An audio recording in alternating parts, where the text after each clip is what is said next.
Rusia menggunakan rudal hipersonik Kinzhal dalam serangan di Ukraina pada Kamis 9 Maret 2023. Juru bicara Kementerian Pertahanan Rusia pun membenarkan jika mereka melemparkan sebanyak 6 rudal balistik Kinzhal ke Ukraina. Rusia dilaporkan belum pernah menembakkan rudal hipersonik Kinzhal yang dapat menghindari pertahanan udara di bulan-bulan awal konflik. Rentetan serangan terbaru ini adalah yang paling parah melanda Ukraina selama berminggu-minggu.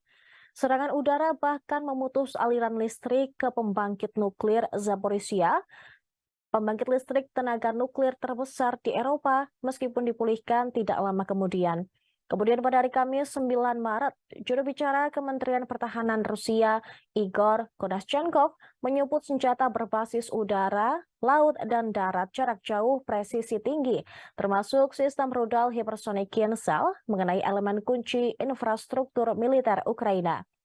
Ukraina pun mengklaim telah berhasil menembak jatuh 34 rudal jelajah dan 4 drone Shahid buatan Iran. Tetapi juga dikatakan Ukraina tidak dapat mencegat 6 rudal balistik Kinzhal.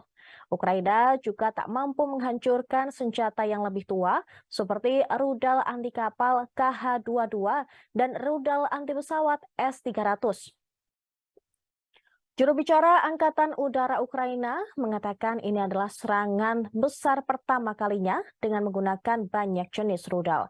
Presiden Vladimir Putin telah menyoroti invasi Rusia dalam rudal hipersonik balistik. Rudal jenis itu dapat menempuh kecepatan lebih dari 5 kali kecepatan suara. Sementara itu, operator energi nuklir Energoatom mengatakan serangan di PLTN Zaporizhia telah memutus arus antara fasilitas tersebut dengan sistem tenaga Ukraina. Untuk keenam kalinya sejak diambil alih oleh Rusia setahun yang lalu, fasilitas tersebut harus dioperasikan dengan generator diesel selama sambungan listrik dipulihkan. Listrik dibutuhkan untuk mendinginkan bahan radioaktif yang ada di PLTN tersebut.